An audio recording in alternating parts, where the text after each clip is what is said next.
Assalamualaikum warahmatullahi wabarakatuh. Hamdan katsiran thayyiban mubarakan fi kama yuhibbu rabbuna wa yarda. Halo anak-anak Ustaz semuanya, kembali bertemu dengan Ustaz Rendra pada pelajaran pagi hari ini.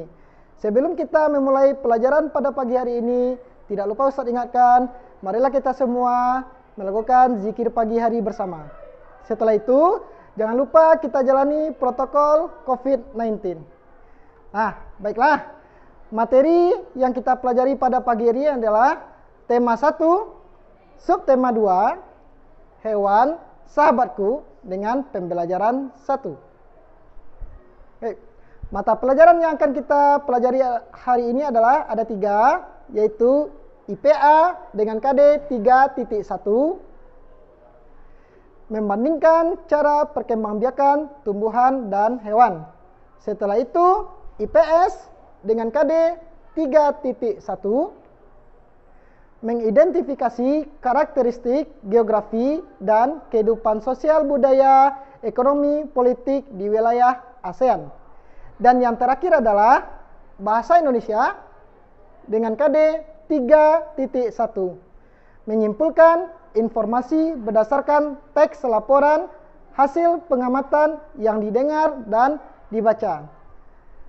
Nah, tujuan pembelajaran kita kali ini adalah 1. Siswa mampu menemukan ide pokok dengan bantuan diagram. Yang kedua, siswa mampu mengembangkan ide pokok dengan bahasanya sendiri dengan rinci. Yang ketiga, siswa mampu mengklasifikasi hewan berdasarkan cara perkembangbiakannya secara ovipar dan vivipar serta manfaatnya.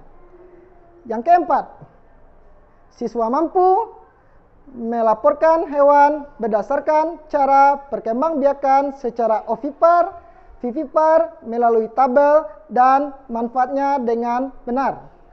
Yang kelima, siswa mampu menyebutkan kehidupan ekonomi dari dua negara terkait kondisi geografinya dengan benar. Yang keenam terakhir, siswa mampu menulis laporan tentang kehidupan ekonomi dari dua negara terkait kondisi geografisnya dengan benar melalui diagram Venn. Nah, anak Ustadz semuanya, setelah ini Ustadz akan memberikan gambar tentang hewan yang bisa anak Ustadz diskusikan bersama-sama. Nah, selamat menyaksikan gambar yang akan Ustadz tampilkan berikut ini. Tolong disimak dan diperhatikan dengan seksama. Baik, akan kita tampilkan segera. Nah, sudah lihat gambar yang sudah Ustadz tampilkan? Gambar apakah yang antum lihat saat ini? Benar, itu adalah sekumpulan hewan yang bisa antum lihat ya dengan berbagai macam jenis hewannya.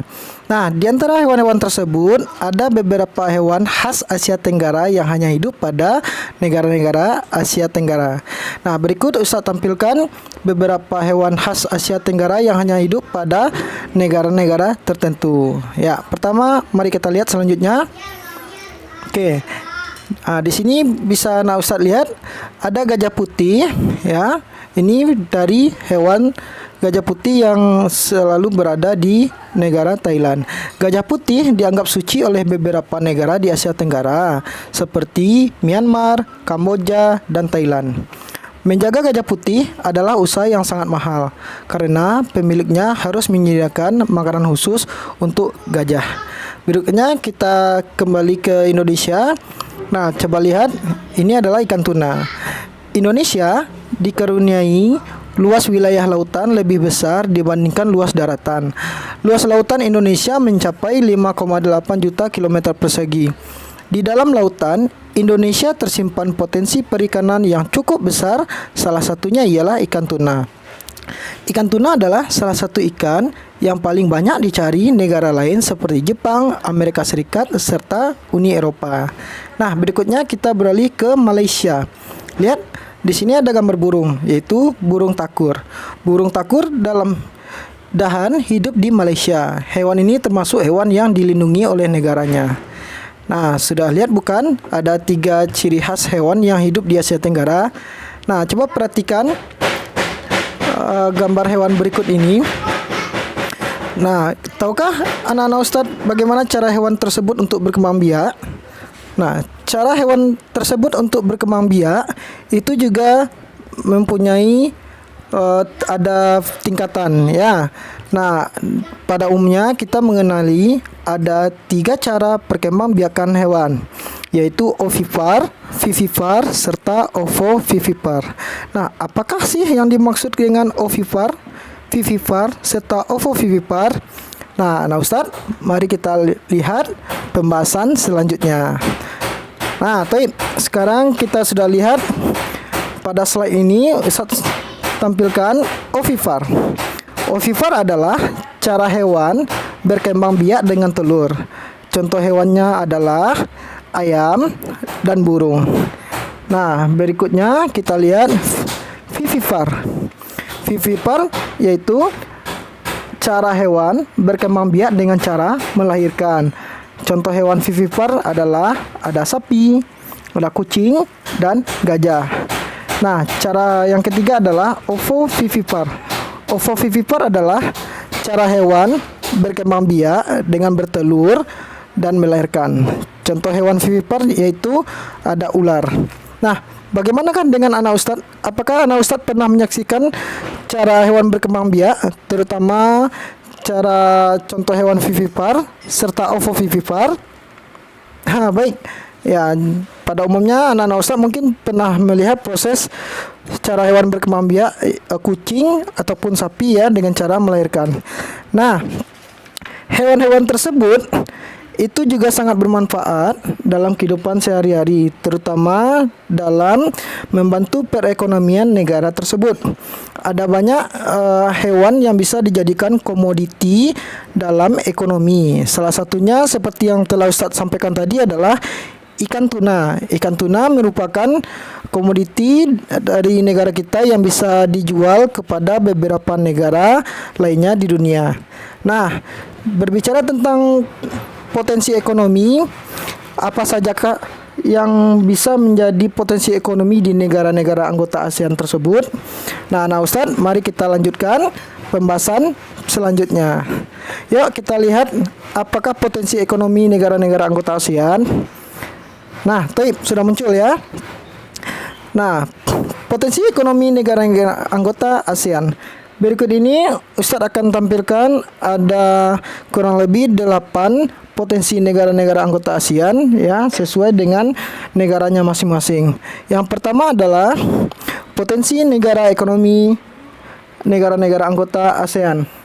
Nah, kawasan Asia Tenggara terletak pada jalur perdagangan dunia. Kawasan ini menjadi jembatan antara kawasan Eropa dan Asia Timur. Oleh karena itu, Asia Tenggara menjadi wilayah persaingan bagi pihak-pihak yang ingin memanfaatkan kedudukan strategis kawasan ini. ASEAN berperan sebagai wadah untuk menghindari persengketaan yang mungkin timbul. Dengan posisi yang strategis ini, setiap negara di kawasan Asia Tenggara memiliki kekayaan sumber daya yang menjadi kekuatan negara. Nah, negara pertama yang akan kita bahas adalah Brunei Darussalam. Brunei Darussalam. Negara ini terkenal dengan kekuatan sumber daya alam berupa minyak bumi dan gas alam. Brunei menjadi negara di Asia Tenggara yang memiliki pendapatan per kapita tertinggi karena gas alamnya. Selanjutnya, Filipina. Filipina adalah sebuah negara kepulauan yang mata pencaharian sebagian besar penduduknya adalah di bidang pertanian. Filipina berhasil menjadi salah satu negara di dunia yang dapat membangun dan mengembangkan pertaniannya dengan baik. Beberapa produk unggulan hasil pertaniannya diekspor ke berbagai negara seperti nanas, padi, kelapa, dan gula. Hasil pertanian ini juga yang menunjang perkembangan ekonomi negara ini. Nah, selanjutnya kita ke Indonesia. Indonesia sebagai negara kepulauan terbesar di kawasan ini, Indonesia memiliki ragam sumber daya alam yang sangat kaya. Banyak hal yang dapat dikembangkan untuk memperkuat perkembangan ekonomi Indonesia. Saat ini, Indonesia mengekspor minyak dan gas bumi, tekstil, dan produk-produk dari kayu. pertambangan menjadi salah satu pintu masuk para pengusaha mancanegara ke Indonesia. Keindahan alam Indonesia pun merupakan daya tarik yang menjadi sumber devisa negara dari sektor pariwisata. Nah, selanjutnya kita ke negara Kamboja. Di Kamboja mengalir Sungai Mekong. Daerah di sekitar Sungai Mekong merupakan daerah yang subur. Mata pencaharian penduduk Kamboja adalah pertanian. Hasil pertanian Kamboja yang besar adalah padi dan karet. Selanjutnya kita ke Laos. Laos bertetangga dengan Kamboja. Negara ini dilewati oleh aliran Sungai Mekong. Sama seperti di Kamboja, kegiatan pertanian banyak dilakukan di sepanjang aliran sungai ini. Sebagian besar hasil pertanian dinikmati oleh masyarakat Laos. Selanjutnya kita pindah ke Malaysia. Kegiatan ekonomi utama penduduk Malaysia adalah di bidang pertanian, pertambangan, dan perindustrian. Perdagangan internasional merupakan salah satu kegiatan ekonomi Malaysia yang mengalami pertumbuhan tercepat. Peralatan elektronik, minyak, dan gas bumi diekspor ke negara lain. Produk dari kayu, minyak sawit, karet, tekstil, sepatu, dan bahan-bahan kimia diperdagangkan di dunia internasional. Nah, sekarang kita beralih ke Myanmar. Mata pencaharian utama penduduk Myanmar adalah pertanian, perkebunan, dan pertambangan. Padi merupakan hasil utama dari pertanian di sana. Myanmar merupakan salah satu penghasil padi terbesar di Asia Tenggara. Selanjutnya kita ke Singapura. Singapura merupakan negara paling maju di kawasan ASEAN. Letak Singapura sangat strategis. Saat ini, Singapura menjadi negara transit teramai di dunia. Nah, kita ke Thailand. Thailand sering disebut sebagai lumbung padi di Asia Tenggara. Padi memang merupakan hasil pertanian terbesar dari negara ini. Selain itu, perkebunan, kehutanan, pertambangan, dan industri juga merupakan kegiatan ekonomi penduduk Thailand. Saat ini, penghasilan utama Thailand adalah sektor pariwisata. Keunikan bangunan budaya di Thailand menjadi daya tarik tersendiri bagi para wisatawan mancanegara. Nah, selanjutnya kita ke Vietnam. Setelah pulih dari perang Vietnam, negara ini mulai berkembang di berbagai sektor perekonomiannya.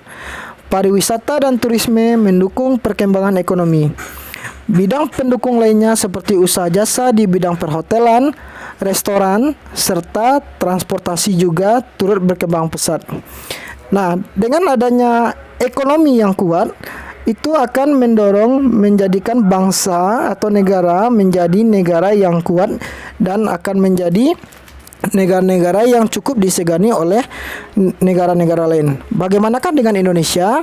Nah, anak-anak Ustadz semuanya, coba kembali kita lihat informasi yang telah Ustadz sampaikan dari berbagai potensi ekonomi yang ada di kawasan negara ASEAN.